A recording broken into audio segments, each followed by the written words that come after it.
फौजिया माशाल्लाह हमारे और भी स्टूडेंट आ रहे हैं, तो class strength will be very good. हमारे और भी स्टूडेंट, मुझे 5 स्टूडेंट ने कल भी पूछा है, so we are going to get lot of student. इस तरह हम मल्टीपल व्यू ले सकेंगे।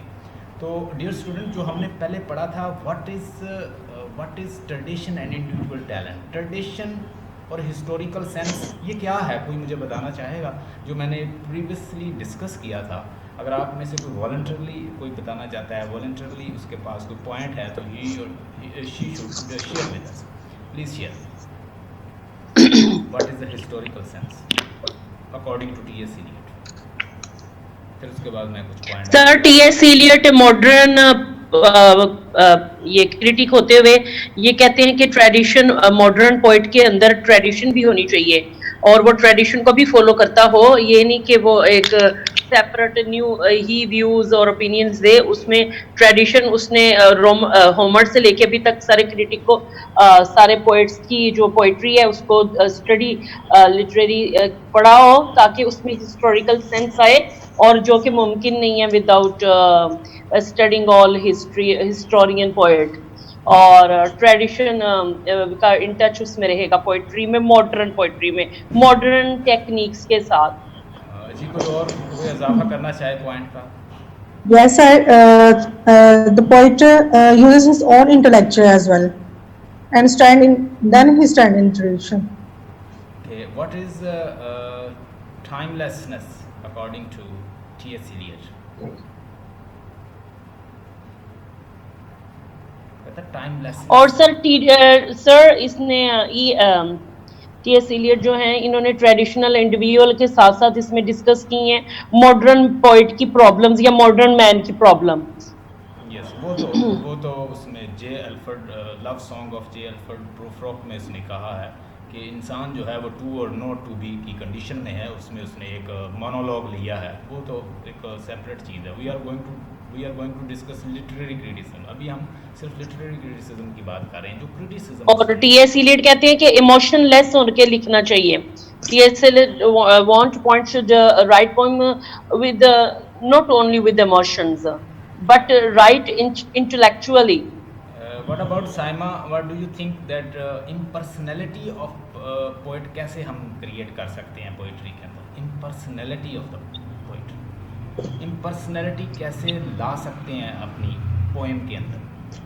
एक गुड पोएट टी.एस. इलियट के अकॉर्डिंग कैसा होना चाहिए? He should represent his personality in poetry or just escape from personality? Sir मेरा जहाँ तक है, मुझे जहाँ तक अभी तक समझ आया उसमें ये है कि उसने यही कहा है कि अपने ट्रेडिशंस को फॉलो करें, अपनी पर्सनैलिटी को प्रॉपर वो अपनी चॉइस या फिर अपनी जो इमोशंस हैं, अपनी फीलिंग्स को वो जाहिर ना करें, बल्कि इमोशनलेस होकर और सारी प्रॉपर तरीके से उसको करें कि जिसको इजीली जो रीडर्स हैं वो समझ सकें और उनके किसी भी किस्म के प्रॉब्लम ना आए और वो टाइमलेस हो।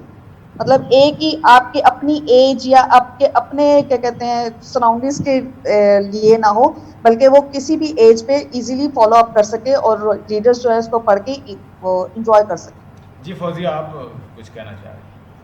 सर ये यूनिफिकेशन ऑफ सेंसिबिलिटी की वो टी.एस. इलियट बात करते हैं कि बेस्ट पोइट उनकी नज़र में जॉन डन उन्होंने करार दिया, जिसको कभी किसी ने पढ़ा नहीं था, क्योंकि वो कहते हैं कि वो डिसिमिलर और चीज़ों को, मेटाफिजिकल जो पोइट है वो डिसिमिलर चीज़ों को और मॉडर्न टेक्निक मॉडर्न ज्वाइन कर लेते हैं और एक नई क्रिएशन करते हैं, एक नई चीज क्रिएट करते हैं, जो कि अभी तक कुछ पोइट्स जिनके ऊपर उन्होंने क्रिटिसाइज किया कि उन्होंने ये टेक्निक यूज नहीं की, तो वो उनको पोइट नहीं, अच्छा पोइट नहीं मानते।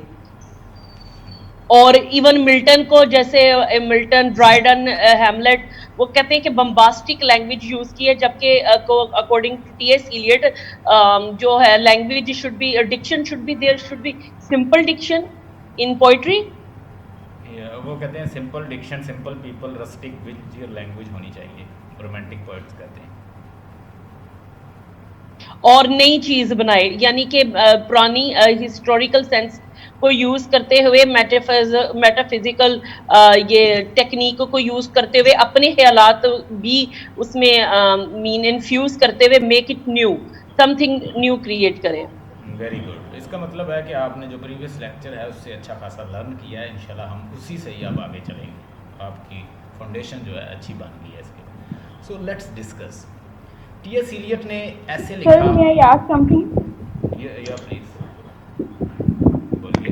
सर, आपका आज का जो लेक्चर था वो मैंने सुना है, उसमें से मुझे थोड़ी कंफ्यूजन आ रही थी। You said that Eliot was influenced by Eliot admired Elizabethan poets and Jacobean poets and metaphysical Victorians. Elizabethan को कैसे करता है वो admire?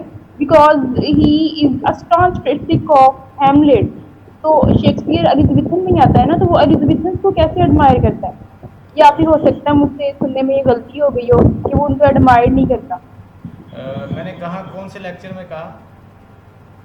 आज जो आपने शेयर किया था, आपका कोई पुराना लेक्चर था ये इसी पर, एलियट पर।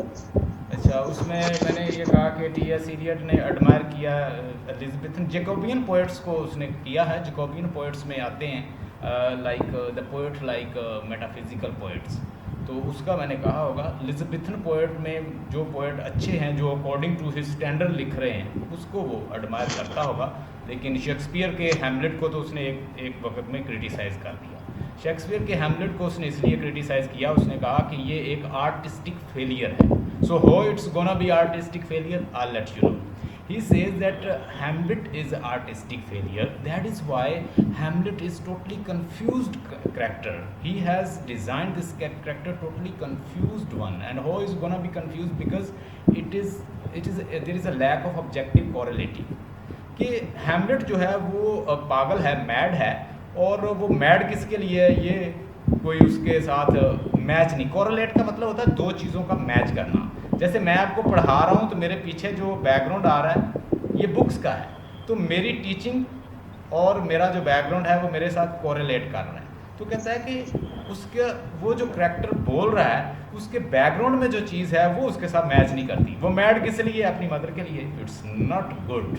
वो कहता है कि मैड वो क्यों है, यानी उसकी मैडनेस और उसका जो करैक्टर है वो जो उसके बैकग्राउंड में साथ चीज़ चल रही है, वो कहता है कि उसके साथ ममासलत नहीं करता, उसके में कोरिलेशन नहीं है। इसको उसने, और इसको नोट कर लें, ये जो टर्म है ये एक अमेरिकन पेंटर था। सबसे पहले अगर वो पूछ लेते हैं कहीं एग्जाम के अंदर कि ऑब्जेक्टिव कोरिलेटिव की टर्म जो है वो किसने फर्स्ट टाइम दरियाफ्त की थी, डिस्कवर की थी, तो उसका नाम लिख लें वाशिंगटन एल्सन, ALLSTON। वाशिंगटन एल्सन जो है एक पेंटर था, उसने फर्स्ट टाइम ये टर्म जो है ऑब्जेक्टिव कोरिलेटिव जो है इसको इंट्रोड्यूस करवाया। लेकिन ये ऑब्जेक्टिव कोरिलेटिव उस वक्त उसकी पेंटिंग से इतनी मशहूर नहीं हुई जितनी टी.एस. इलियट ने जब इसको हैमलेट एंड हिज प्रॉब्लम के ऊपर ऐसे लिखा तो इसकी वजह से मशहूर हो गई। और इतना हैमलेट और उसकी प्रॉब्लम इतनी मशहूर नहीं हुई, इतनी प्रोमिनेंट नहीं हुई जितनी ऑब्जेक्टिव कोरिलेटिव की टर्म जो है वो मशहूर हुई। तो बेसिकली ये पेंटिंग की टर्म है। अगर आप मेरा लेक्चर सुने, मैंने अमेरिकन लिटरेचर के ऊपर दिया है। 20वीं सेंचुरी की जो मॉडर्न मूवमेंट थी फ्रांस के अंदर, वो थी डाडाइज़म, सूरलिज़म और इसके अलावा फॉर्मलिज़म। ये सारी जो मूवमेंट्स थी ये फ्रांस में चल रही थी। जितने भी राइटर्स आप देखेंगे, क्रिटिक्स देखेंगे, जब वो मिनट से उनके आइडियाज़ उस सोसाइटी के साथ कॉन्ट्राडिक्टरी होते थे, जैसे शैले है तो वो भी